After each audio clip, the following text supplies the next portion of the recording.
You are listening to Alex Nanlohi Podcast, to know the Lord and to make Him known.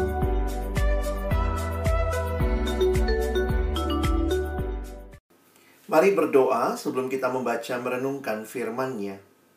Tuhan, terima kasih banyak kesempatan ini Kau berikan kepada kami untuk sama-sama diperlengkapi sekali lagi.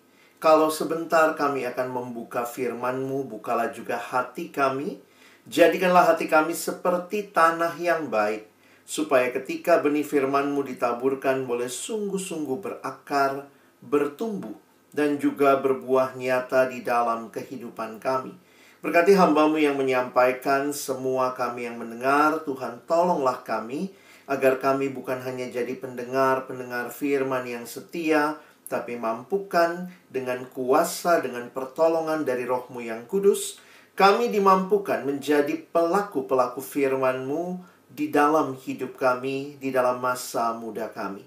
Bersabdalah ya Tuhan, kami anak-anak-Mu sedia mendengarnya dalam satu nama yang kudus, nama yang berkuasa, nama Tuhan kami Yesus Kristus. Kami menyerahkan pemberitaan firman-Mu. Amin. Shalom, selamat malam teman-teman sekalian. Selamat Natal, selamat Tahun Baru buat kita semua. Senang hari ini bisa sama-sama belajar. Dan kesempatan ini Abang ingin juga boleh mengenal kalian, paling tidak dalam kaitan tema malam hari ini ya. Kalau boleh tahu, teman-teman dari asal gerejanya di gereja mana, begitu ya. Karena kita kan sedang akan bicara oikumene, interdenominasi. Boleh tolong diketik gitu ya. Silakan boleh kasih tahu kamu dari gereja apa, begitu ya.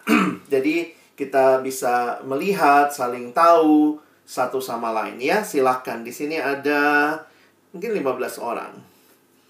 GKKI, Gereja Kemenangan Iman atau apa ini? Kalau Timothy ini gereja apa? GKKI-nya? Oh, Gereja Kristen Kudus Indonesia, Gereja Tiberias, oke. Ada dari GKI Gunsa, Gereja Kristen Luther Indonesia, oke. Dari Joel GBI, Tiberias. Oke, silakan. Baik. Wah, ini beragam ya. Jadi kita dari berbagai latar belakang. Ada dari GBKP. Thank you ya. Tiberias, cabang Surabaya. Baik. Nah, teman-teman yang dikasihi dalam Tuhan Yesus Kristus, tema kita ini sebuah tema yang sebenarnya menarik sekali di dalam kita mempelajari. Khususnya juga nanti kalau kita memahami bahwa persekutuan di kampus itu namanya persekutuan oikumene. Ya, PO begitu ya. Nah, saya akan membahas nanti dalam dua bagian tentunya ya, berkaitan dengan oikumene, interdenominasi, tetapi juga nanti saya akan sedikit menyinggung tentang bagaimana memahami gereja ya. Nah, ini yang saya juga rindu nanti kita bisa pelajari sama-sama. Nanti di bagian akhir Abang kasih kesempatan kita tanya jawab ya. Jadi silahkan kalau ada yang mau ditanya, ada hal-hal yang mungkin kalian ingin tahu begitu ya. Apalagi kan nanti sebagai persiapan jadi pengurus, mesti tahu dong apa yang diurus begitu ya. Yang diurus ini kira-kira bentuknya seperti apa, modelnya seperti apa, sehingga kita nanti sama-sama bisa melihatnya dengan baik. Bagian firman Tuhan yang saya rindu mendasari perenungan kita di dalam Yohanes pasal 17. Kita akan melihat ayat 20 sampai ayat yang ke-23. Oke? Yohanes 17 ayat 20 sampai 23. Saya akan bacakan buat kita, ayatnya ada di layar ya. Perhatikan ini bagian dari doa Tuhan Yesus. Kalau kalian perhatikan ketika Tuhan Yesus berdoa, maka dia mendoakan. Nah, salah satunya adalah ini. Dan bukan untuk mereka ini saja aku berdoa. Jadi sebenarnya di bagian doanya, kalau kalian perhatikan seluruh Yohanes 17, ada bagian doa untuk apa yang menjadi misi Yesus. Lalu Yesus mendoakan murid-muridnya, berarti para rasul pada waktu itu. Nah, ini adalah doa buat gereja. Kenapa saya katakan gereja? Karena ini adalah doa yang Tuhan Yesus sampaikan kepada Bapa untuk orang-orang yang akan percaya kepada pemberitaan para rasul. Ya. Jadi makanya perhatikan kalimatnya. Dan bukan untuk mereka ini saja, maksudnya bukan hanya untuk para rasul aku berdoa, kata Yesus, tetapi juga untuk orang-orang yang percaya kepadaku oleh pemberitaan mereka, oleh pemberitaan para rasul. Ayat 21. Supaya mereka semua menjadi satu, sama seperti engkau ya Bapa di dalam aku, dan aku di dalam engkau, agar mereka juga di dalam kita, supaya dunia percaya bahwa engkaulah yang telah mengutus aku. Dan aku telah memberikan kepada mereka kemuliaan yang kau berikan kepadaku, supaya mereka menjadi satu, sama seperti kita adalah satu. Aku di dalam mereka, dan engkau di dalam aku, supaya mereka sempurna menjadi satu, agar dunia tahu bahwa engkau yang telah mengutus aku, dan bahwa engkau mengasihi mereka, sama seperti engkau mengasihi aku. Nah, teman-teman, kira-kira kalau kita lihat sekilas inti dalam doa ini, ada di dalam kata satu. Ya, Tuhan merindukan. Yesus merindukan bahwa umatnya, gerejanya menjadi satu. Nah, semangat inilah yang kemudian kita boleh perhatikan, bahwa di dalam gereja, bahwa ini bukan kali pertama Tuhan merindukan hal seperti ini. Nah, perhatikan di dalam perjanjian lama pun sebenarnya ada pujian dalam Mazmur 133 misalnya, yang mengatakan sungguh alangkah baiknya, sungguh alangkah indahnya bila saudara semua hidup rukun bersama. Mungkin kita sering nyanyikan lagu ini ya. Nah, perhatikan kerinduan supaya hidup rukun bersama. Kerinduan Yesus supaya mereka menjadi satu. Perhatikan, supaya mereka semua menjadi satu. Berarti Allah sebenarnya tidak menghendaki orang-orang percaya terpecah.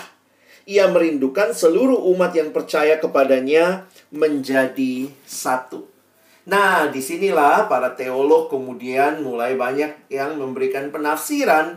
Kira-kira kesatuan semacam apa yang Tuhan rindukan di dalam gerejanya.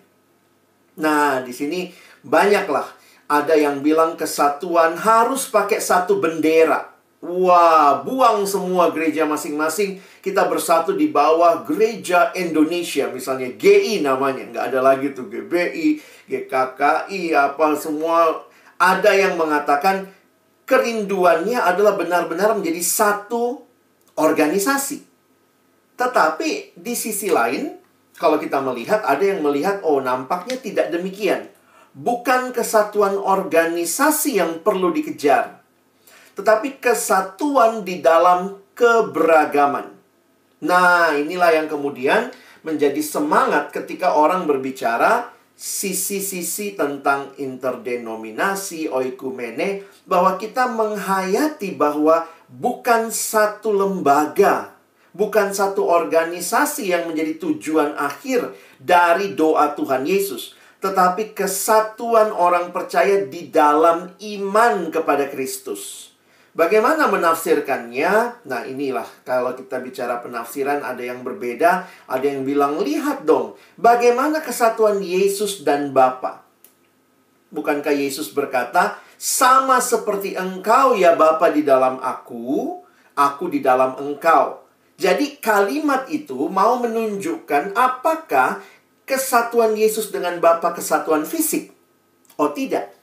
Mereka bukan kesatuan fisik, tetapi kesatuan rohani. Nah, itu jadi pertanyaannya. Apakah Yesus berdoa supaya menjadi satu? Ini kesatuan rohani atau ini kesatuan fisik? Nah, di situ sampai hari ini ya banyak yang saling melihat. Ada yang bilang, enggak, ini rohani. Buktinya Yesus dan Bapa juga kan kesatuannya rohani. Ada yang bilang, jangan lupa, perhatikan kalimat. Supaya dunia percaya. Berarti harus ada fisiknya yang kelihatan. Supaya dunia percaya. Nah, saya adanya di dalam pemahaman ya pasti dua-duanya tentunya.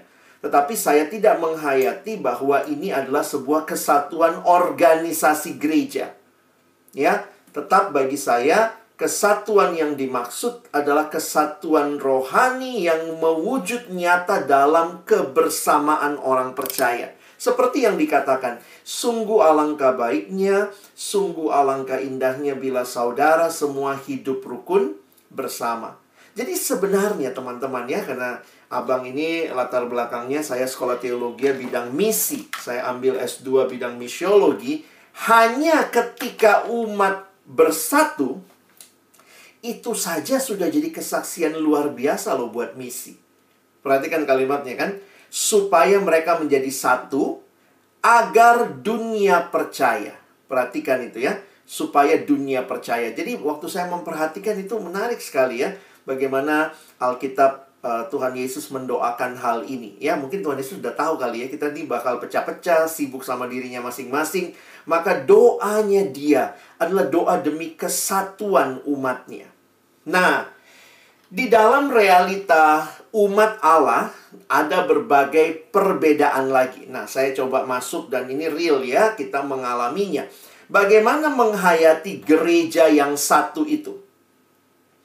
Mau tidak mau, kita mengenal istilah-istilah seperti ini. Ada yang mengatakan church, atau yang sebenarnya dimaksud dengan church itu adalah local church. Kalau kamu dari GKI, GBI, Tiberias, nah itu local church ya. Itu gereja lokal. Nah, gereja lokal itu gereja yang melakukan semua bagian dalam kehidupan orang percaya, termasuk melaksanakan sakramen. Misalnya sakramen ada dua, kalau yang Protestan biasanya kita mengakui baptisan kudus dan perjamuan kudus. Kalau Katolik kan ada 7 sakramen. Kalau gereja-gereja Protestan umumnya cuma 2 ya, baptisan dan juga tentang perjamuan kudus. Nah, di dalam gereja itu dilakukan. Nah, tetapi para church, kata para sendiri berarti pendamping, di samping. Ya, kalau kita lihat para medis, ya, para medis itu bukan dokternya, tetapi yang bersama dengan medis itu ya. Alongside, misalnya perawatnya, pharmacistnya. Nah, jadi waktu dikatakan para church, maka lembaga-lembaga ataupun persekutuan-persekutuan seperti persekutuan mahasiswa itu disebut sebagai para church. Para church bukan church dalam arti tidak ada pembaptisan di PO. Ada nggak? Oh, kita layanin pembaptisan nih. Nanti siapa yang ini ya, nanti ada sakramen, saya pembaptisan kudus, bikin perjamuan kudus. Tidak secara khusus melakukan hal tersebut.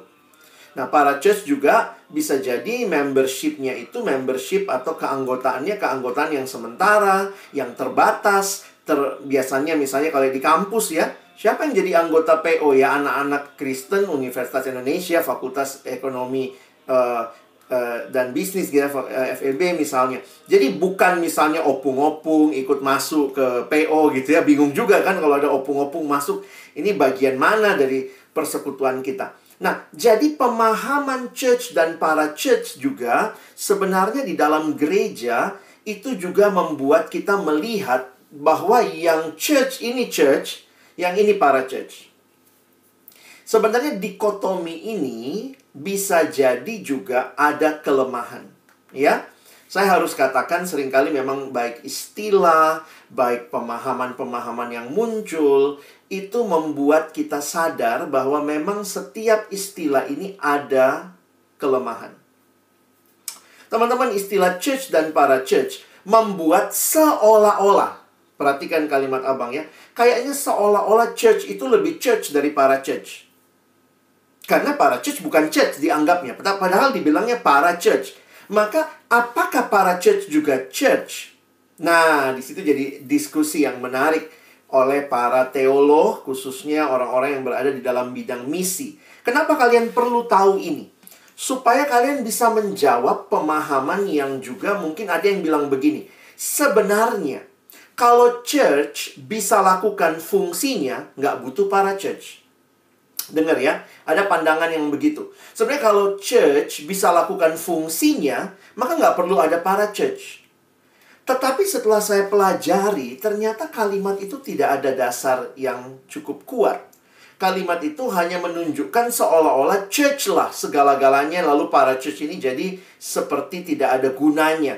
Kalau sudah ada church, ya udah nggak usah ada para church. Nah, di sini kita jadi melihat seolah-olah yang saya bilang tadi, church lebih church dari para church.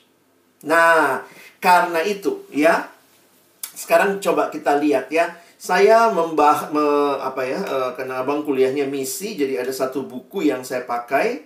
Nah, ini buku tebal sekali ya, 2 jilid, namanya Perspektif. Jadi ini salah satu buku pegangan misi kalau kita belajar misi. Nah, seorang yang bernama Ralph Winter, jadi ini sebenarnya buku ini kumpulan tulisan-tulisan yang menggali tentang misi begitu ya.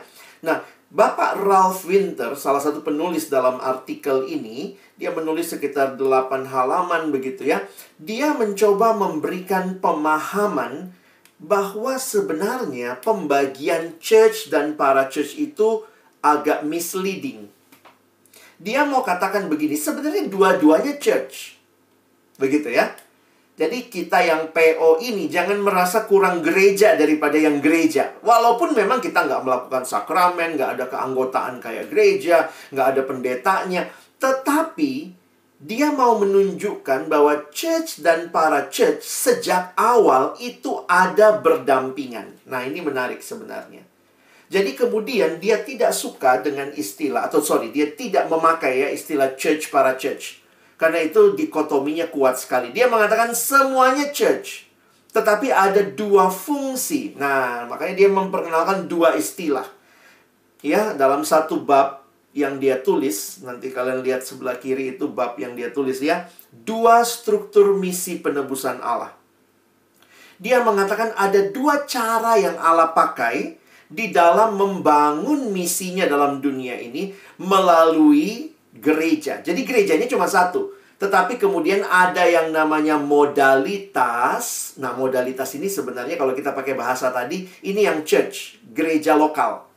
GKI, GPIB, GKKI, GBI, itu namanya modalitas, modality. Lalu, semua yang lain yang bukan termasuk gereja dalam arti itu, yaitu para church, yang kita sebut para church, dia bilangnya itu sodality. Jadi, Bapak Ralph Winter menghindari istilah church dan para church. Karena dia bilang jangan-jangan seolah-olah orang merasa yang ini church nomor 2. Nah, dia mengatakan tidak. Seperti Allah bekerja, maka di dalam sejarah kita melihat Allah bekerja melalui kedua-duanya. Dalam gereja ada yang namanya modalitas, ada yang namanya sodalitas. Oke? Modalitas yang mana? Yang church, gereja lokal. Sodalitas yang mana? Yang para church. Kira-kira begitu. Nah, jadi kalau PO, FEBUI masuk mana? Sodalitas. Nah, dia mau mengatakan begini. Sebenarnya ada kekuatan dan ada masing-masing punya kekuatan dan kelemahan. Dalam arti begini. Karena itulah mereka saling membutuhkan. Di dalam sejarah, nah kalau kalian baca artikelnya panjang ya, 8 halaman itu, dia coba menjelaskan bagaimana di dalam sejarah Allah pakai dua-duanya. Makanya nggak bisa yang satu bilang, oh kalau nanti gereja sudah bisa melakukan semuanya, nggak butuh ada para church. Itu misleading, pernyataan yang misleading. Ya, nah dia mencoba melihat, nah ini kira-kira pembahasannya. Dia bilang begini, modalitas adalah persekutuan terstruktur yang tidak memandang perbedaan jenis kelamin atau usia. Nah, ini yang abang bilang tadi ya, kalau gereja itu kan mulai dari ada opung-opung sama anak sampai anak TK ada di dalam sebuah gereja. Sementara sodalitas adalah persekutuan yang sama-sama terstruktur yang keanggotaannya, nah ini menarik, melibatkan keputusan kedua dari seorang dewasa di luar keanggotaannya sebagai modalitas. Coba tadi abang nanya ya, siapa kalian dari gereja mana misalnya, terus kalian jawab GBI gitu ya. Nah, sekarang kalau saya tanya juga, kamu anggota POFEBUI nggak? Iya juga, ya gitu kan. Karena kita di kampus. Nah, ini adalah keanggotaannya melibatkan keputusan kedua dari seorang dewasa di luar keanggotaannya sebagai modalitas. Kamu anggota modalitas gerejamu, tetapi kamu juga anggota dari POFEBUI. Oke? Nah, tetapi ini keanggotaannya dibatasi oleh usia atau jenis kelamin atau status pernikahan. Nah, kalau dalam konteks kita dibatasi usia ya, bahwa yang jadi anggota POFEBUI itu biasanya mahasiswa. Ya, selama masih kuliah di kampus, maka batasannya adalah usia. Oke? Jadi, bisa jadi atau ya, orang-orang itu bisa jadi anggota modalitas dan anggota sodalitas. Kalau kamu ternyata di kompleks rumahmu bikin lagi persekutuan sama anak-anak kompleks. Kalau kamu di SMA-mu dulu punya persekutuan anak-anak Kristen di sekolah, itu juga sodalitas. Jadi kamu anggota modalitas dan bisa jadi anggota sodalitas. Nah, jadi menarik sekali bagaimana dia mau coba melihat, dan dia coba lihat dari sejarah ya. Nah, ini kesimpulannya, kira-kira dia bilang begini. Dalam tulisan ini, kami mencoba menyelidiki beberapa pola historis yang menjelaskan bahwa Tuhan melalui Roh Kudus-Nya dengan jelas dan konsisten telah menggunakan struktur dan terkadang sebagai ganti struktur modalitas. Karena memang orang suka bilang yang utama tuh yang church, yang local church.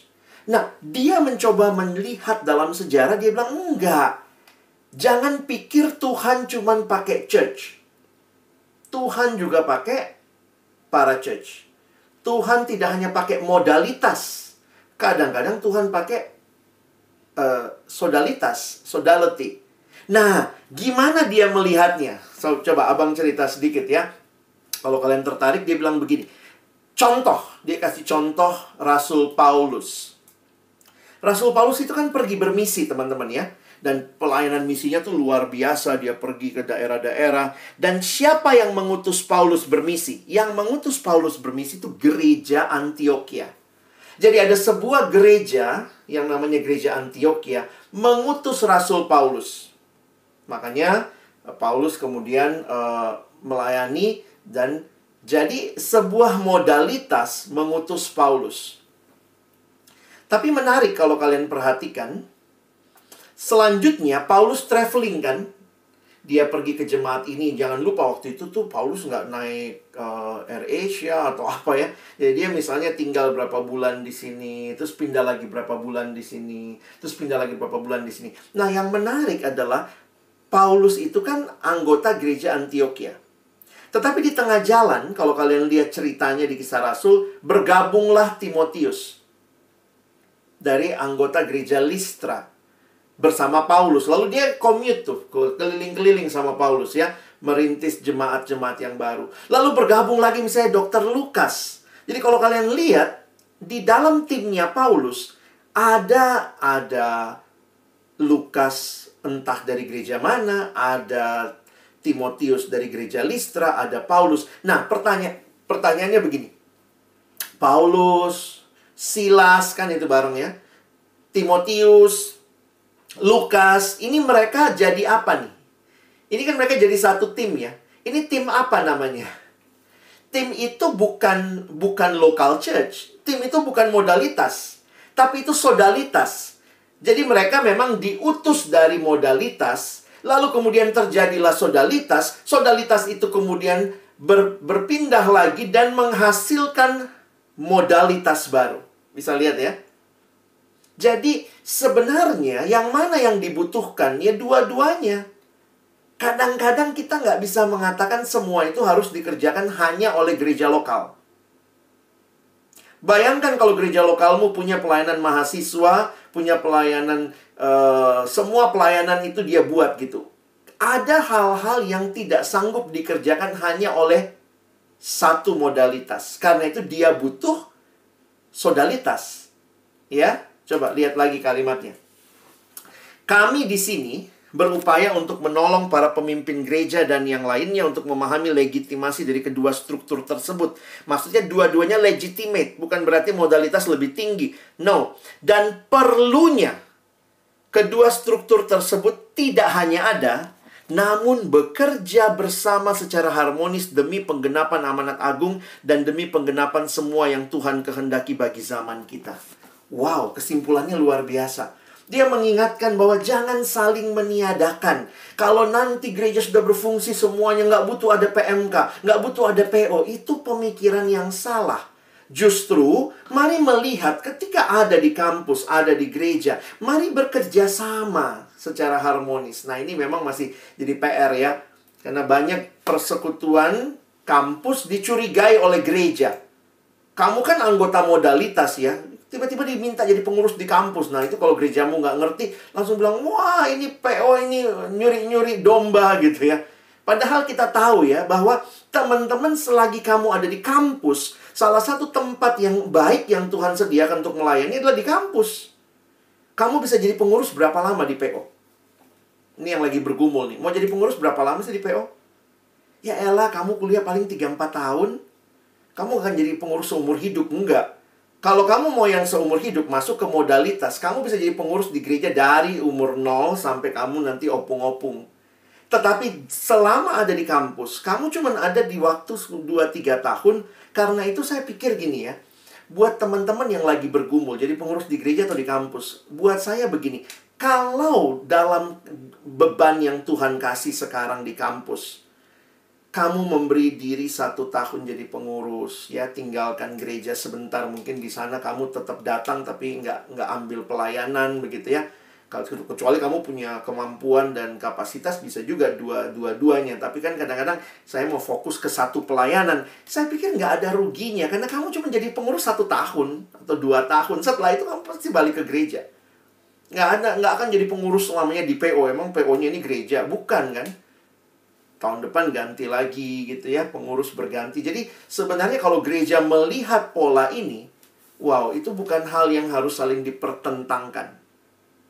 Nah, ternyata dalam sejarah, nah ini saya juga baru tahu ya, Martin Luther ternyata yang suka merasa ya, Martin Luther merasa semua itu harus modalitas yang lakukan. Jadi itu juga salah satu kesedihan reformasi, karena pemahaman Luther waktu itu seharusnya semua itu di bawah modalitas. Jadi nggak boleh tuh yang kecil-kecil begitu ya. Nah, tapi perhatikan kesimpulan Ralph Winter ya, menyoroti sikap Luther yang menganggap modalitas terlalu tinggi. Dia mengatakan begini. Nah ini, kegagalan memanfaatkan kekuatan sodalitas membuat kaum Protestan tidak memiliki mekanisme misi selama hampir 300 tahun. Nah ini ya kalau kita lihat ya dari sisi tertentu, karena menganggap itu harus dilakukan oleh semuanya oleh modalitas, oleh local church. Nah, abang kasih tahu begini ya. Mungkin kalian nanya, dari tadi ngomongnya local church gitu. Emangnya apa sih yang termasuk para church? Kenapa Tuhan hadirkan para church? Karena tidak semua hal bisa dikerjakan hanya oleh satu modalitas. Hanya oleh satu para church. Satu church. Satu local church. Contoh. Lembaga Alkitab Indonesia, LAI, itu para church.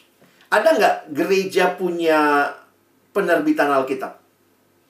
Terlalu kaya kali ya kalau gereja tuh sampai punya penerbitan Alkitab. Karena itu ada lembaga seperti itu yang tidak di bawah satu gereja, tetapi bergabung dari berbagai gereja, memperkaya untuk akhirnya jemaat boleh dapat Alkitab. Dan siapa yang dapat menikmati Alkitab? Ya semua local church. Tapi kalau misalnya ya lembaga Alkitab itu di bawah GBI misalnya, itu rasanya gereja terlalu arogan kalau mengatakan semua harus di bawah gereja. Bisa nangkep ya? Termasuk apa lagi? Oh banyak. Ada pelayanan anak jalanan, ada pelayanan misi apa. Jadi sebenarnya ketika modalitas mendukung sodalitas-sodalitas yang terbentuk, tidak menganggapnya saingan dan lawan, ini menjadi bagian yang memperkaya misi umat Allah. Di kampus, apakah gereja perlu masuk kampus? Kalau gereja masuk kampus, teman-teman, logika saja. Ada yang bilang, tapi di luar negeri bisa tuh gereja masuk kampus. Di luar negeri itu mayoritas. Kadang-kadang kalau di Indonesia, saya pikir justru pemahaman seperti ini lebih baik. Cukup yang ada di kampus tuh PO. PO itu apa? Rumah semua denominasi. Bayangkan kalau misalnya HKBP masuk kampus, GBKP masuk kampus, GKKI masuk kampus, lalu kemudian melakukan persekutuan satu hari Jumat, mau pinjem berapa ruangan?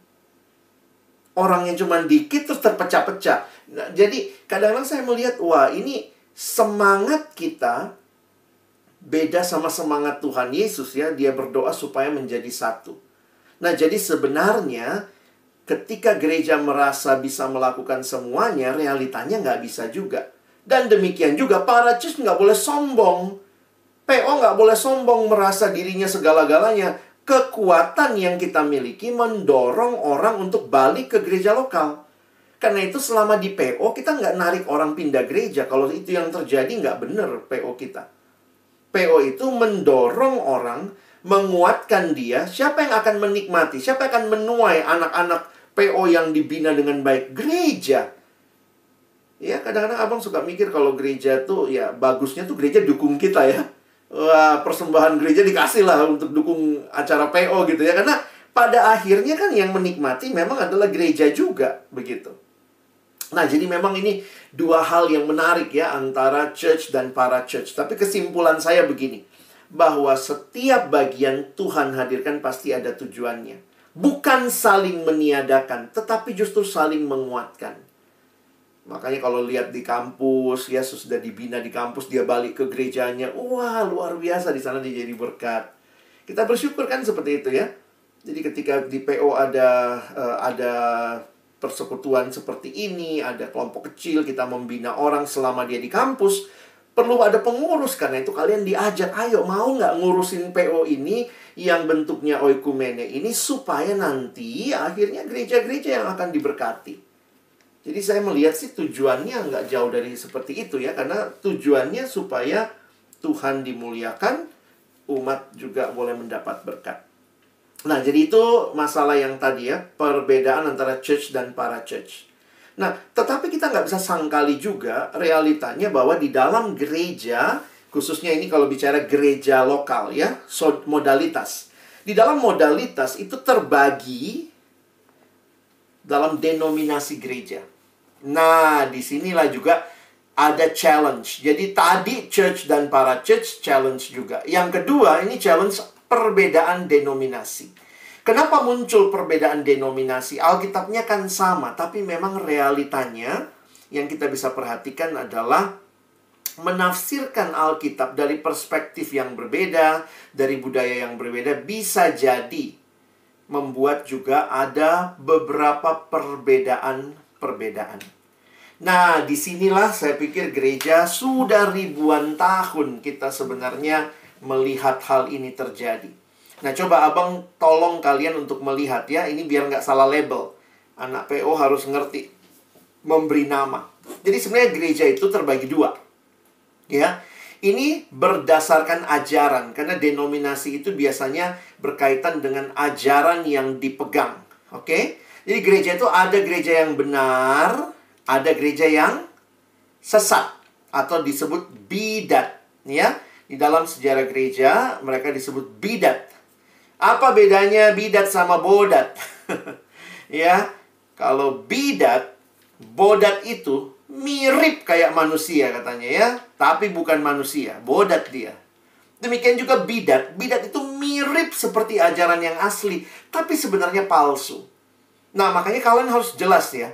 Yang mana bidat, yang mana benar. Lalu kalau ditanya, Bang, apa sebenarnya yang bisa memberikan batu ujian? Ini sesat atau tidak? Paling sederhana adalah, apakah dia menerima pengakuan iman rasuli? Perhatikan, pengakuan iman rasuli orang Kristen itu berpusat kepada pengakuan Allah Tritunggal. Aku percaya kepada Bapa, aku percaya kepada Yesus Kristus, aku percaya kepada Roh Kudus. Jadi, itu dikatakan bidat begitu dia tidak menerima salah satunya. Misalnya, apa yang contohnya bidat? Yang bidat itu kayak Mormon, Saksi Yehova, Christian Science, Children of God. Itu semua aliran-aliran sesat. Kenapa dikatakan sesat? Karena misalnya mereka terima Allah Tritunggal, tapi bukan Allah Tritunggal yang benar. Mereka bilang yang Allah itu cuma Bapa, Yesus itu ciptaannya Bapa. Jadi Yesus itu Allah, tapi Allah yang dicipta. Jadi Allah nomor 2. Nah, kita langsung bilang itu sesat. Itu bidat itu. Jadi gereja-gereja yang memegang pengakuan iman rasuli, ini bukan masalah mengucapkan ya. Ada gereja kan yang nggak mengucapkan hari Minggu, tapi dia pegang pengakuan kepada Allah Bapa, Anak, dan Roh Kudus. Nah, itu gereja yang berada pada arus yang benar. Sementara yang misalnya dia bilang, Roh Kudus itu bukan pribadi, cuma kuasa, cuman sebuah daya dorong. Nah, itu udah sesat. Karena dalam pengakuan iman kita, Roh Kudus adalah pribadi Allah, bukan sekadar kuasa. Roh Kudus tidak digunakan istilah it, bukan benda, tetapi dipakai istilah he, misalnya ya, pakai kata ganti pronoun he, orang, seperti itu ya. Nah, jadi teman-teman, penghayatan kita, begitu dia tidak terima pengakuan iman rasuli, udah bidat dia. Ya. Nah, lalu bagaimana? Kok gerejaku sama gereja dia beda, Bang? Gereja ini, wih, kayaknya sana begini. Nah, di antara gereja yang benar ini terbagi 2 lagi. Satu yang sehat, satu yang kurang sehat. Lalu bagaimana bedainnya? Sebenarnya sederhananya itulah gereja ya. Dari dulu suka saling nuduh. Yang sini bilang, kau yang kurang sehat. Yang sini bilang, kau yang kurang sehat. Jadi bedain ya, antara kurang sehat dan sesat. Tetapi memang kalau dia kurang sehat terus bisa jadi sesat, ya. Tetapi itulah, selalu yang satu menuduh kau yang kurang sehat. Yang satu bilang kau yang kurang sehat. Yang satu bilang, wih, gerejamu kurang Roh Kudusnya, nggak ada Roh Kudusnya. Yang satu bilang, iya daripada gerejamu kebanyakan Roh Kudus gitu ya. Jadi kadang-kadang lucu juga gitu. Kita berantem untuk hal-hal yang sebenarnya kita sudah sepakat dalam Allah Tritunggal. Cuma perbedaannya, misalnya beda cara baptisan, beda cara perjamuan kudus, beda cara ini dan itu. Nah, seringkali ini yang membuat gereja pun sampai hari ini saling menuding. Sebenarnya gereja itu pecahnya kapan sih?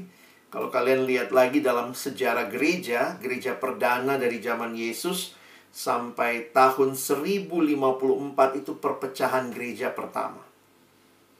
Ya, itu terjadi skisma gereja, gereja timur yang sekarang dikenal dengan gereja ortodoks dan gereja barat. Nah, kita ini rata-rata ada di dalam aliran gereja barat. Gereja barat itu kemudian pecah lagi tahun 1517 ketika Luther melakukan reformasi ditandai dengan memakukan dalil. Nah, kita mulai bilang, nah ini mulailah era Protestanisme. Lalu kemudian semua yang Pentakosta atau apa tuh lahir dari Protestanisme. Tapi mau bilang apa ya, kadang-kadang kalau lihat sejarah seperti ini, muncul pertanyaan, kenapa Tuhan izinkan? Makanya ada yang nanya, ini perpecahan, ini berkat atau kutuk, begitu ya? Karena realitanya, akhirnya ada gerakan-gerakan yang kembali memurnikan gerakan sebelumnya. Nah, nanti dari yang Protestan, lihat lagi ya, lihat yang Protestannya, wah, muncul lagi banyak, 1517, Lutheran, Anabaptis, Anglikan, Presbyterian, Reform, seterusnya ya, nanti dari Methodist atau Reform itu muncul Pentecostal ya, kemudian ya, di tahun-tahun selanjutnya, karena Pentakosta baru mulai 1901. Jadi, teman-teman, saya mau memberitahukan kepada kita bahwa realitanya kamu tuh anggota salah satu modalitas ini, apapun denominasinya. Sementara sodalitas kita di PO, kita nggak punya denominasi khusus.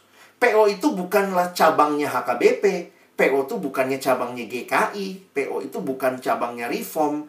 Jadi bagaimana menghayati ini? Ya, saya pikir beberapa nasihat ini sebenarnya menolong ya, begini. Perbedaan-perbedaan doktrin tidak terelakkan. Kalau kamu bilang, wah tapi kita mesti bereskan ini bang, ya itu udah 2000-an tahun deh, gitu ya. Jadi mungkin poin kita bukan mendebatkannya, lebih baik saling memahami. Seringkali perbedaan doktrin dalam hal-hal sekunder adalah hal yang tidak bisa diabaikan.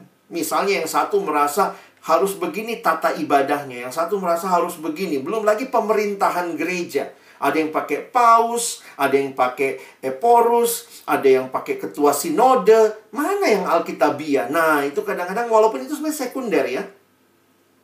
Tapi ya itu realitanya, kita nggak bisa bilang, nggak bisa mengabaikan hal itu. Nah, tapi yang menarik yang ketiga ya, perbedaan tersebut bisa membawa manfaat. Orang Kristen bisa dikuatkan dengan give and take untuk mendiskusikan, mendoakan, merenungkan hal-hal yang tidak mereka sepakati. Nggak apa-apa juga. Emangnya semua harus sama seperti kita? Karena dalam beberapa hal yang harus sama itu kan yang tadi ya, pengakuan akan Allah Tritunggal. Itu pengakuannya. Tetapi memang di Alkitab tidak ada aturan khusus misalnya. Kepala gereja tuh harus paus misalnya.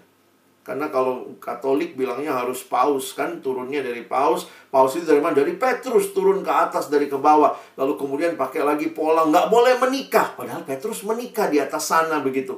Jadi ini hal-hal yang ya memang beda. Ya sudah diterima saja gitu ya. Tidak ada yang lebih alkitabiah atau lebih benar satu dengan yang lain. Karena ada hal-hal yang Alkitab diam. Ya, jadi di Alkitab ada contoh sinode, ada. Kalau kalian lihat di Alkitab, ada contoh gerejanya dipimpin Eporus, ada. Jadi itu ada beberapa contoh. Jadi nggak bisa bilang cuma ada satu-satunya contoh. Nah, ini beberapa hal aja ya. Tidak ada satu struktur organisasi tunggal yang bisa mewakili gereja Kristus. Kesatuan didasarkan pada Injil yang sama, diekspresikan melalui kerjasama antar berbagai denominasi yang berbeda. Dan perbedaan denominasi ya, saya makin belajar menghayatinya, ini bukanlah perpecahan. Tapi sebenarnya ini adalah kekayaan. Harusnya kita melihatnya seperti itu. Toh realitanya, Tuhan pun Tritunggal. Dia bukan cuma satu Allah, satu pribadi. Dia satu Allah, tiga pribadi. Di mana Bapa berbeda sama anak, anak berbeda sama Roh Kudus. Jadi bukan berarti Allah kita satu dalam arti dia seragam. Melalui konsep Allah Tritunggal, kita belajar unity is not uniformity. Unity, kesatuan, bukan keseragaman, but unity in diversity. Itu jelas banget di dalam Allah Tritunggal. Oke, sampai sini jelas ya? Nah, saya masuk ke bagian-bagian yang lebih praktis untuk memahami kenapa namanya oikumene.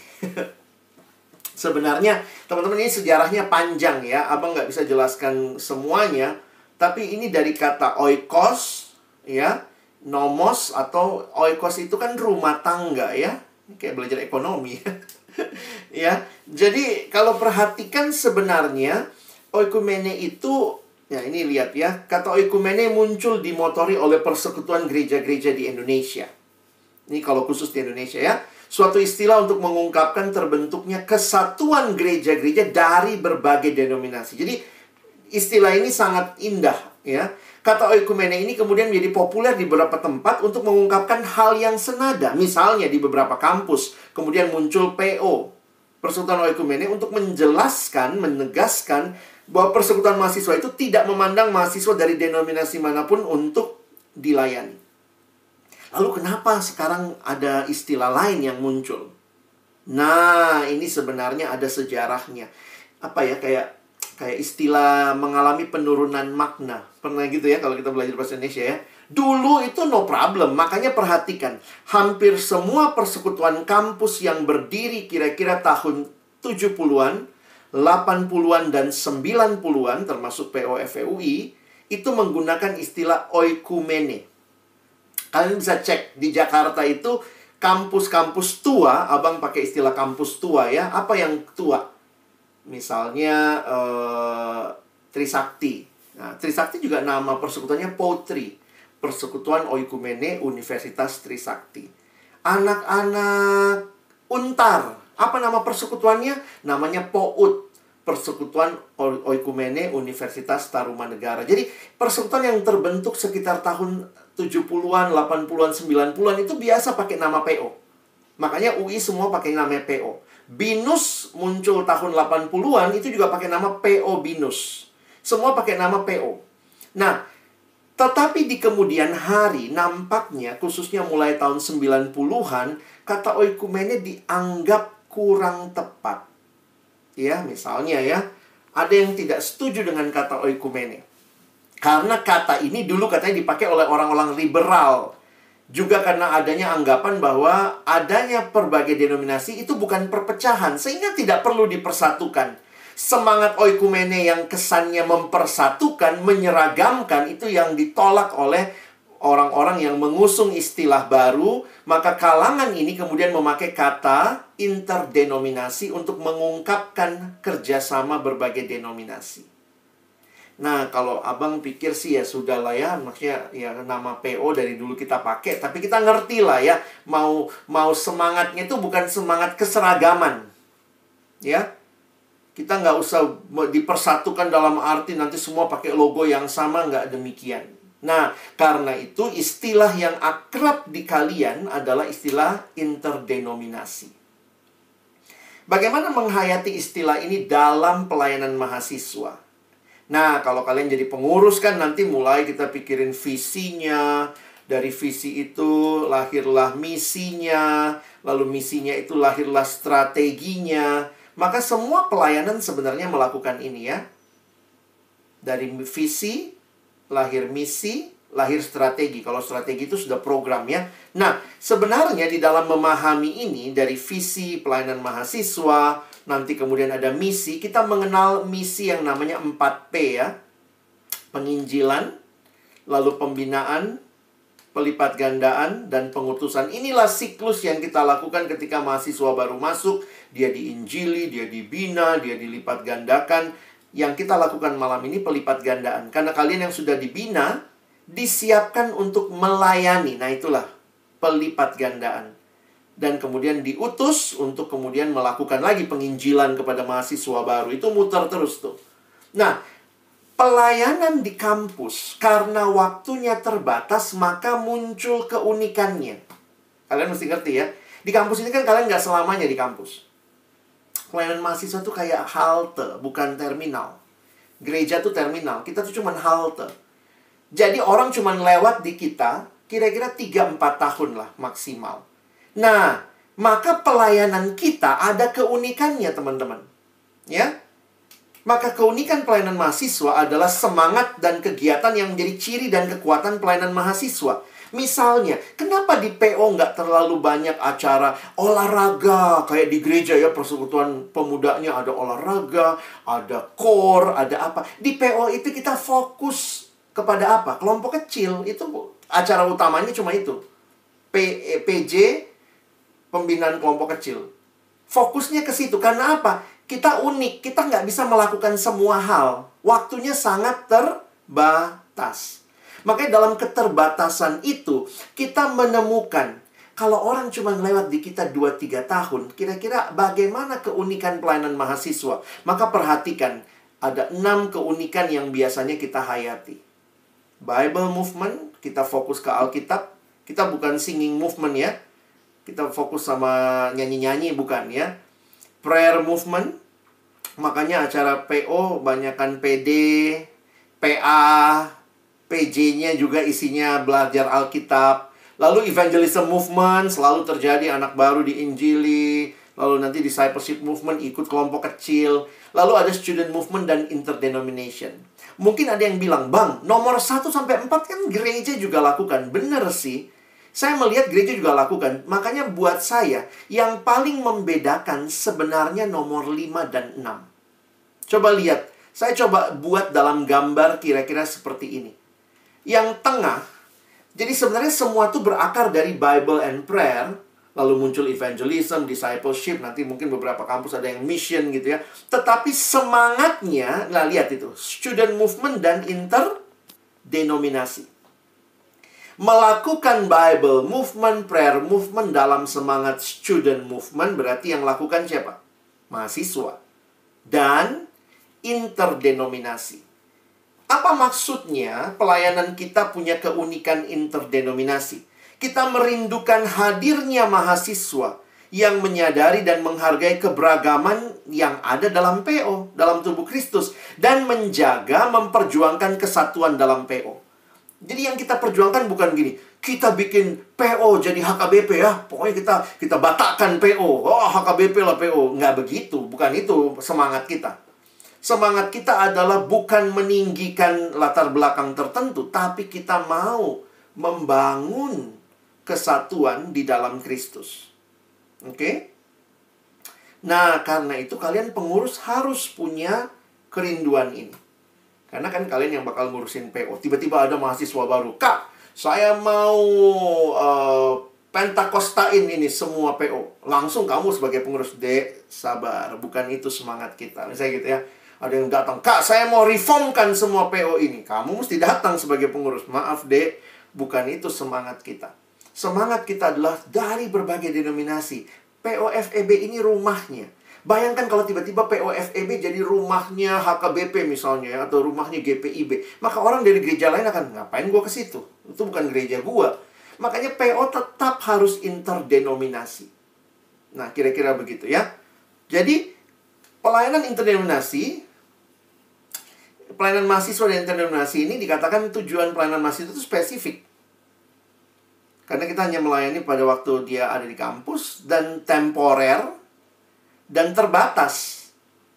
Jadi disinilah kita juga mungkin harus menghayati ya. Jangan lupa bahwa kita hadir untuk mendukung gereja lokal. Oke?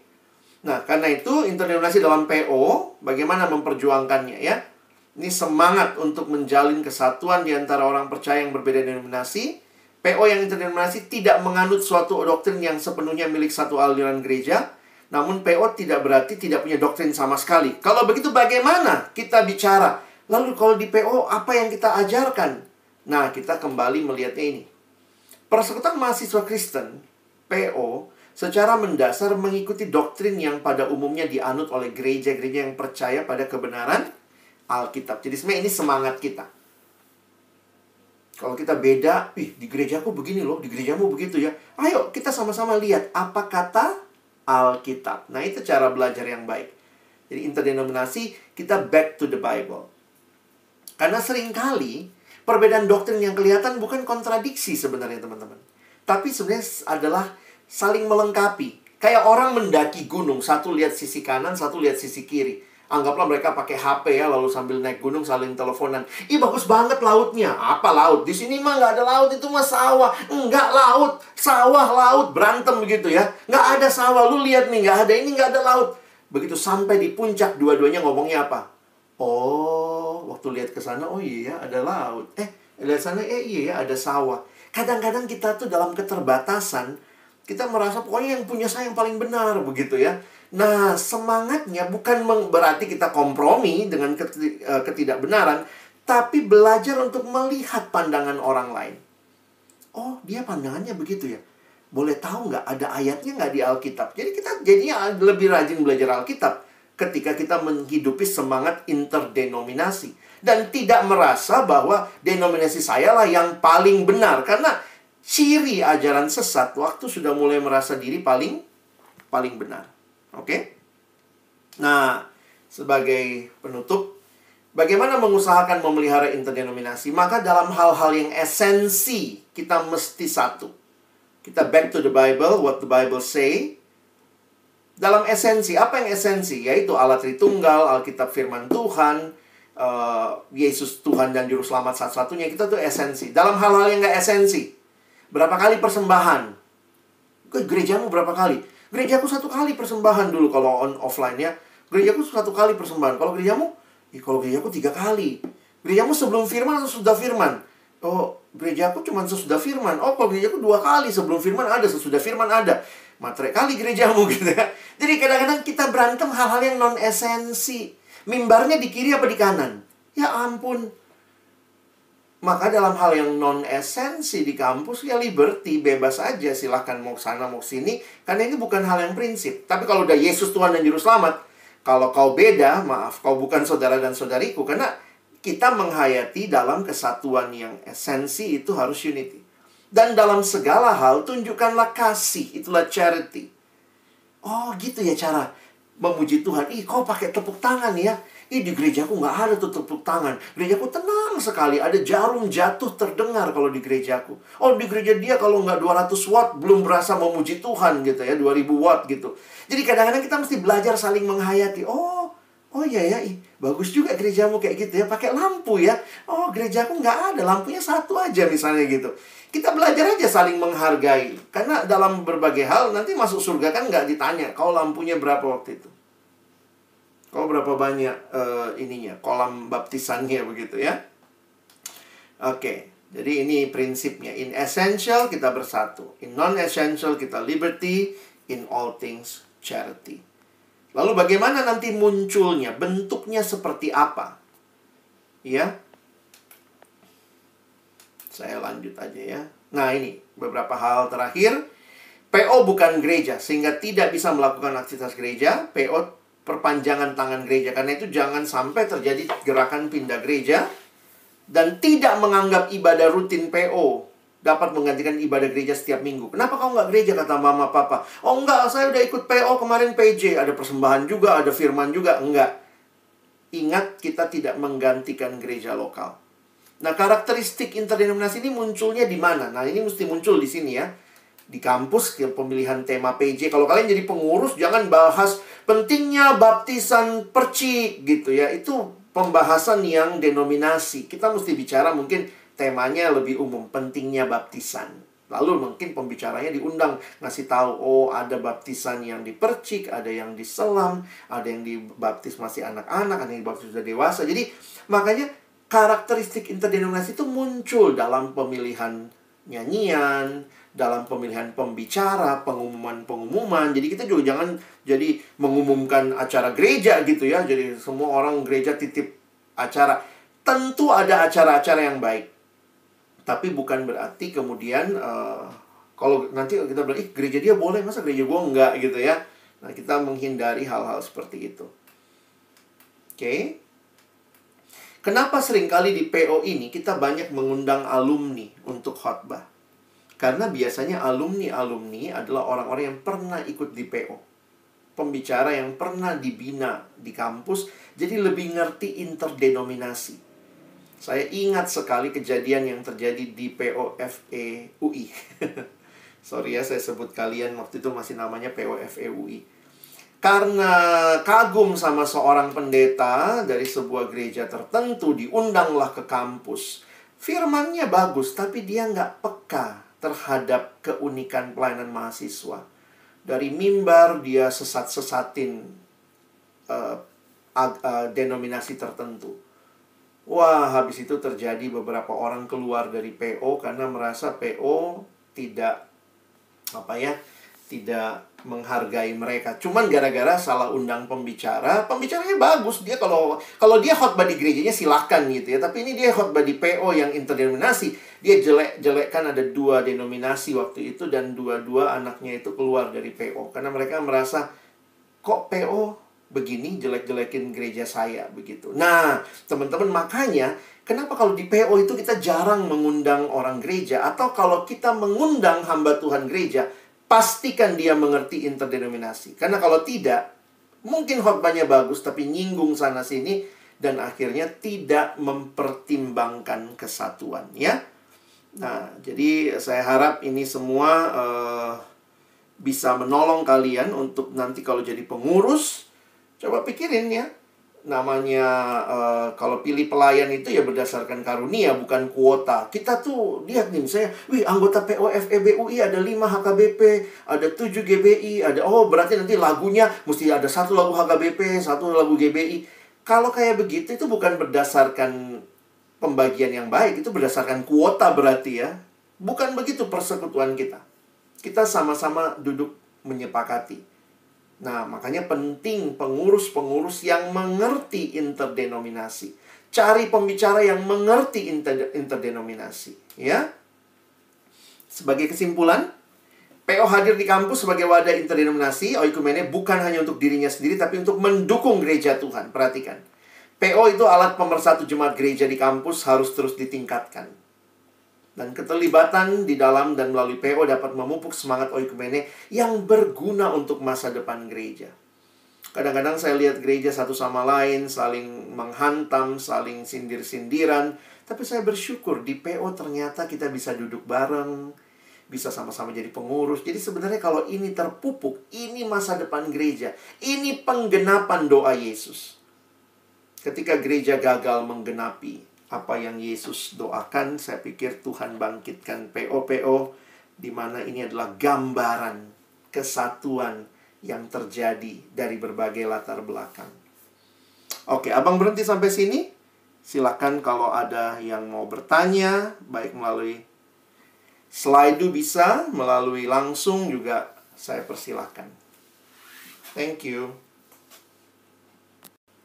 Kalau ditanya soal pembicara, saya pikir kalian yang mestinya, ya biasanya gitu ya, ketika diundang, lalu nanti dari situ kan kalian evaluasi biasanya. Kami kan kalian evaluasi biasanya. Nah, dari situ juga kalian akan ketahuan ya. Jadi saya pikir juga, saya beberapa kali juga ngelihat kan, loh, kenapa pembicara ini kalian nggak undang lagi?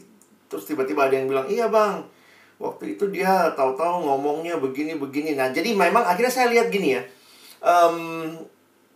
tidak semua jemaat cukup dewasa untuk menerima perbedaan. Jadi kadang-kadang juga orang butuh waktu kan. Nah, ada beberapa pembicara mungkin yang dia sampaikan benar, dalam arti kalau orang semua dalam pemahaman seperti dia. Jadi kalau ditanya bagaimana taunya, ya kalian mesti kenal. Berani rekomendasi ya berani ini. Karena begitu dia ngomongnya sembarangan atau dia tidak memahami interdenom, kadang-kadang kasihan jemaat. Makanya pengurus itu sebenarnya harusnya jadi orang yang kayak ya coba cari latar belakangnya, gali, cari tahu. Atau begini, beberapa pembicara dari gereja yang saya lihat, kalau kita undang, mungkin kita kasih topik yang memang dia kuasai. Jadi, dan dalam surat, sebaiknya kalian menuliskan dengan cukup jelas, mohon memperhatikan, ini adalah persekutuan interdenominasi. Mungkin begitu.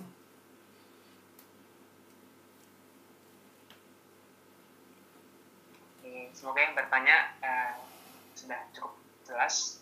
Mungkin langsung pertanyaan kedua ya Bang. Bang izin bertanya, banyak orang yang melakukan puasa untuk mencapai sebuah tujuan. Nah sebenarnya apakah itu bisa dibenarkan atau bagaimana ya Bang? Wah, ini juga sebenarnya gini ya, semua pemahaman tertentu yang biasanya di gereja tertentu dilakukan, di gereja lain nggak dilakukan. Nah, ini perlu kita kaji. Memang puasa di dalam Alkitab itu ada banyak macam. Jadi saya juga harus katakan bahwa kita perlu memahami ya. Tapi saya nggak tahu apa tujuan pertanyaannya secara khusus. Tapi saya cuma ingin mengatakan ya, coba pelajari ya. Kalau ada orang yang beda sama kamu, jangan langsung, wah sesat gitu, tanya. Apalagi kalau masih sama-sama gereja yang sehat ya. Lihat gitu, apa tujuannya. Saya pikir kita kembangkan diskusi ketimbang penghakiman. Karena itu akan jauh lebih menolong orang terbuka untuk melihat. Misalnya dulu ada anak yang gitu ya. Saya kan banyak layani anak SMA. Iya bang, ini mau puasa nih, biar lulus. Saya bilang, oh bagus tuh kalau kamu puasa biar lulus. Tapi bukan itu satu-satunya. Lalu nggak belajar, terus doa puasa, berharap pengawasnya buta, begitu. Itu mah. Jadi akhirnya saya tanya gitu, apa yang kamu minta? Jadi kan kalau orang berpuasa meminta sesuatu, ya pertanyaannya jangan-jangan seperti yang Yakobus bilang, Tuhan nggak kasih yang kamu minta, karena yang kamu minta untuk memuaskan hawa nafsumu. Jadi ya kadang-kadang kita harus menolong orang, bukan cuma puasa mencapai tujuan, tetapi apa tujuannya dulu, begitu. Jadi, kembangkan ini ya. Soalnya ada juga gereja yang kayak cukup mendorong puasa, tapi kadang-kadang saya pikir hati-hati, jangan sampai seolah-olah kalau puasa itu lebih Tuhan dengar. Itu kan konsep yang nggak tepat juga.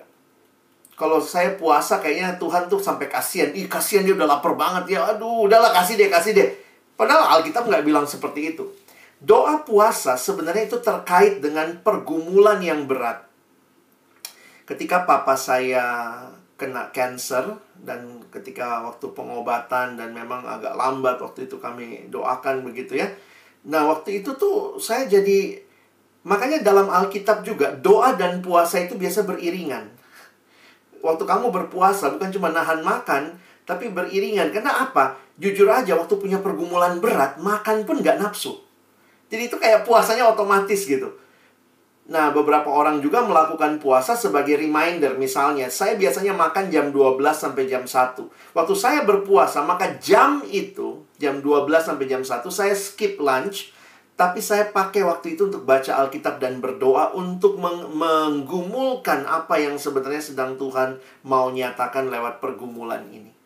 Nah, jadi coba perhatikan ya, jangan cuman doa puasa untuk nyogok Tuhan minta sesuatu. Saya pikir itu juga cara pemahaman yang salah.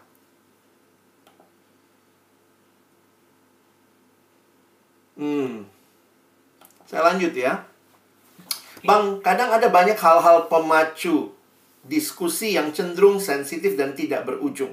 Seperti jenis baptisan dan sidi dan tidak sidi. Nah, ini memang kalau tiba-tiba diskusi ini muncul, berbuat apa? Coba masing-masing presentasikan gitu ya. Saya waktu itu ingatnya begitu ya. Jadi gini, saya sama adik kelompok kecil saya dulu beda doktrin lah. Karena latar belakang gereja kita beda. Nah, waktu perbedaan itu, awal-awalnya ya kita juga kan kayak merasa gini, saya udah besar sama doktrin itu, dia juga udah besar sama doktrin itu. Dan dia ternyata anak pendeta, teman-teman ya. Jadi kayak saya ngajarin, bapaknya ngajarin dari dulu kayak apa, jadi kayak bentrokan begitu. Nah, tapi Tuhan kasih hikmat waktu itu adalah kita diskusi. Jadi waktu itu saya bilang, coba bawa semua buku bapakmu tentang hal ini. Saya akan bawa semua buku yang saya punya tentang hal ini. Lalu kita sama-sama baca. Jadi bukannya karena kalau tidak berujung itu biasanya karena merasa saya lebih benar dari kamu. Nah, kalau kalian jadi pengurus, tolong untuk melihat, coba baca buku-buku dia. Oh, pantas dia memahaminya kayak begini. Oh, pantas dia memahaminya kayak begini. Contoh ya, waktu masalah CD tidak CD gitu. Kenapa di CD? Sebenarnya apa sih tradisinya? Nah, kadang-kadang gini ya, dalam pemahaman saya, kalau kalian belajar nanti tentang baptisan itu nggak selamanya selam. Cek deh di Alkitab ya, baptisan itu nggak selamanya selam. Beberapa kata baptiso dipakai di Alkitab, memang di dalam banyak bagian itu seperti menenggelamkan. Tetapi nggak semuanya dipakai kata itu. Orang Yahudi itu punya kebiasaan membasuh sesuatu. Jadi ketika misalnya kan orang Yahudi kayak masuk rumah harus ini ya, seperti orang ambil wudhu begitu ya. Nah, itu tuh seperti kebiasaan tradisi. Nah, beberapa kali itu cuma dipercik. Nggak usah dibasahin semua juga nggak masalah. Nah, jadi kata yang dipakai tetap baptiso. Jadi kalau kita mau berantemin dari akar kata pun, ya bisa baptis dimasukin semua, ada Alkitabnya, bisa juga cuma dipercik-percik, itu juga. Nah, tapi pertanyaannya begini, apakah gereja memilih dipercik atau diselam itu berkaitan dengan kata saja? Enggak juga. Jadi gini, kita mesti memahami, jangan berantem hal-hal yang beda ternyata konteksnya. Jadi, misalnya satu ngomong A, satu ngomong B, lalu masing-masing berantem, padahal titik temunya nggak ada. Saya ketemunya gini waktu itu ya. Ternyata gereja Protestan membaptiskan anak kecil dalam kaitan dengan anugerah. Lihat ya. Jadi baptisan buat gereja Protestan itu lebih menjadi simbol anugerah. Sementara baptisan bagi gereja Pentakosta yang diselam semua, itu baptisan mengkaitkan dengan pertobatan hidup. Perlambangannya beda. Perlambangannya aja beda. Yang satu mengambil perlambangan mati dan bangkit bersama Kristus. Makanya dimasukin semua, lalu bangkit bersama Kristus. Oke? Nah, ini perlambangan baptisannya aja beda. Gereja Protestan membaptiskan dengan memercik misalnya, atau diambil, kalau kalian lihat beberapa pendeta, itu melambangkan Roh Kudus turun. Airnya diambil, ditaruh dari atas ke bawah. Jadi yang satu melambangkan Roh Kudus turun, yang satu melambangkan hidup lama dan hidup baru. Ini perlambangannya beda. Yang mana yang lebih sah baptisannya? Makanya waktu kita gali Alkitab, sahnya baptisan itu bukan karena banyaknya air. Bukan karena perlambangannya semata-mata. Karena perlambangannya bisa macam-macam. Tetapi sahnya baptisan itu karena dalam nama Bapa, Anak, dan Roh Kudus. Makanya gereja Protestan sebenarnya agak marah sama Pentakosta yang suruh ulang tuh baptisan lu, nggak sah. Yang bikin baptisan sah apakah banyaknya air? Enggak. Nah, Pentakosta pakai ayat. Dia bilangnya bisa begini. Pentakosta bilang, ingat loh, kalimat Yesus, pergi, jadikan semua bangsa murid, baru baptis. Jadi jangan baptis anak kecil, dia belum murid. Harus pergi, jadi murid, baru dibaptis. Jadi pemahamannya harusnya, karena gereja Pentakosta melihatnya itu sequel ya. Pergi, jadikanlah semua bangsa muridku dan baptislah mereka. Nah, gereja Protestan mengambilnya perlambangannya beda. Misalnya, ya coba perhatikan. Di dalam perjanjian lama, anak umur 8 hari kayak Yesus sudah disunat. Dia ngerti apa? Jadi bukan pengertian yang membuat dia disunat, tetapi orang tuanya yang membawa dia sebagai bentuk ketaatan bahwa perjanjian Allah berlaku juga buat anak saya. Nah, kayak begitu kan? Yang satu bilangnya harus ngerti dulu baru dibaptis. Yang satu dibaptis sebagai tanda bahwa dia dimasukkan dalam perjanjian ilahi seperti sunat di perjanjian lama. Disunatnya umur 8 hari kok. Jadi kalau kalian berantemin, yang satu ngomong A, satu ngomong B, nggak bakal ketemu titik temunya.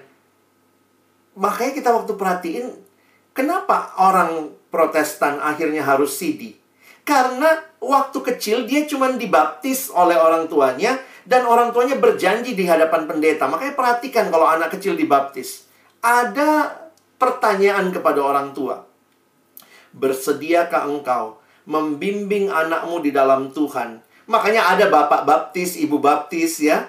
Disaksikan oleh semua jemaat. Baptisan itu sah, harus ada saksi. Bersediakah engkau membesarkan dia di dalam Tuhan, supaya pada waktunya dia akan mengaku imannya di hadapan jemaat. Itulah CD. Makanya kenapa yang gereja Protestan harus di CD? Karena dia dibaptis waktu kecil. Sementara kalau gereja Pentakosta, dia waktu kecilnya cuma diserahkan, penyerahan anak. Katanya mengambil tradisinya Samuel kan? Samuel tuh diserahkan. Ya, anak tuh cuma diserahkan. Dididik dulu dalam Tuhan, maka pada usia akil balik dia mengerti imannya, lalu dia dibaptis. Sebagai tanda dia masuk manusia lama, keluar manusia baru. Yang satu perlambangan anugerah yang turun. Gimana ketemunya gitu? Itu yang kadang-kadang saya pikir, terus kita berantem soal ini CD atau nggak CD. Nah, tapi ya itulah ya. Nah, kita di PO kan lebih terbuka, jadi ngerti. Oh, kayak gitu toh. Pantes kamu dibaptis waktu masih kecil. Jadi waktu lihat orang dibaptis masih kecil, bukan, oh nggak sah baptisanmu. Saya dulu digituin. Sama teman yang nggak ngerti interdenominasi kan. Dia bilang, Alex dulu kamu diapain? Saya bilang, saya dipercik. Waktu masih kecil, ih kepalamu aja masuk surga. Hah? Mesti diselam seluruh badan. Ya ampun.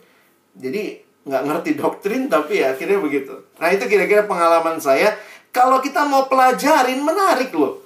Karena gereja itu ada tradisi di baliknya. Jadi tidak semuanya itu hanya pure ajaran Alkitab, tapi ada tradisi yang berkembang seiring dengan berkembangnya gerejamu. Kira-kira begitu. Makasih banyak Bang Alex. Mungkin aku mau nanya dikit ya Bang. Boleh. Pertanyaan ini Bang, kalau bisa dibilang dari penjelasan Abang tadi, berarti baptisan sama CD dan gak CD itu masuknya ke non-essential yang liberty ya Bang? Apa gimana Bang? Kalau saya melihatnya begitu. Yang esensi adalah pengakuan akan Kristus sebagai Tuhan dan Juru Selamat. Nah, menariknya begini. Di dalam gereja, baptisan itu adalah tanda yang kelihatan dari iman yang tidak kelihatan. Yang satu, dibaptisnya waktu dia kecil.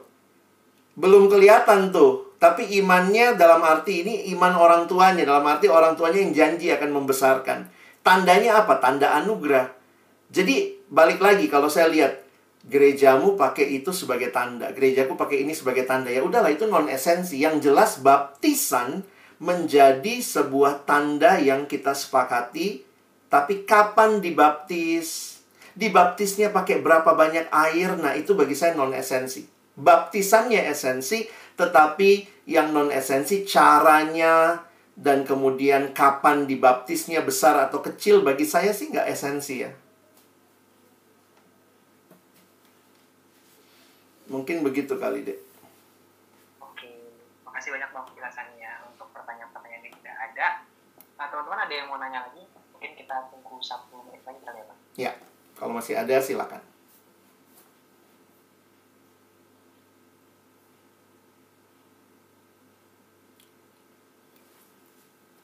Soalnya orang sekarang agak aneh-aneh ya. Ada yang pergi ke Yerusalem, dibaptis lagi di Sungai Yordan. Ngapain gitu ya. Baptisan berkali-kali ya. Makanya ada pendeta yang nulis baptisan ulang dosa. Langsung dia tulis gitu ya. Untuk menolong jemaat bisa lebih dewasa ngerti hal tersebut. Ya sama ini juga Bang. Kadang ini diskusi tentang adat gitu loh Bang. Kayak kalau nikah tuh boleh ada adat apa enggak gitu. Kadang kan katanya ada juga adat yang ngarah ke hal-hal berhala gitu kan. Betul. Jadi kayak banyak banget diskusi Bang. Itu bisa berjam-jam Bang jelasinnya mungkin ya. Yang jelas pokoknya kita menerima adat yang pasti kan ada bagusnya awalnya ya. Maksudnya adat itu kan pasti ada filosofi di baliknya. Nah, tapi kalau jelas filosofinya penyembahan berhala ya jangan dilakukan. Tapi jangan juga kemudian semua jadi penyembahan berhala. Atau di dalam kekristenan ada pola begini teman-teman ya. Jadi Tuhan menebus adat. Jadi misalnya ada beberapa hal dalam adat yang kemudian dikasih makna baru. Nah, itu menarik juga sih. Jadi maknanya baru walaupun caranya pakai cara lama, tapi ya yang orang-orang Batak ngerti lah kali ya. Oke, mudah-mudahan teman-teman yang nanya udah terjawab. Makasih banyak Bang Alex. Sama-sama. Bisa kita tutup dengan doa ya Bang Alex. Mari kita berdoa. Tuhan, kami bersyukur untuk keberagaman yang kami lihat akhirnya bukan hanya sebagai hal yang memecah belah, tapi hal yang di dalamnya nyata sungguh. Keberagaman yang Tuhan izinkan kami lihat dan kami nikmati. Itu juga menjadi alat Tuhan membuat kami lebih rendah hati, lebih belajar sabar, lebih belajar memahami sesama, sehingga kami tidak merasa diri kami yang paling benar. Kami pun bersyukur kalau persekutuan di kampus adalah persekutuan yang interdenominasi. Kiranya waktu kami jadi pengurus, kami bisa menjaga semangat ini, menghidupinya sehingga lebih banyak orang lagi yang menikmati Tuhan, berjumpa dengan Tuhan melalui POFEBUI ini. Sekali lagi bersyukur untuk semua teman-teman yang masih bergumul, Tuhan mantapkan, Tuhan kuatkan. Yang sudah mantap, Tuhan makin teguhkan. Kami bersyukur untuk tim regenerasi yang menyiapkan semua ini bagi kami. Kami menutup pembinaan kami dalam nama Yesus kami berdoa. Amin.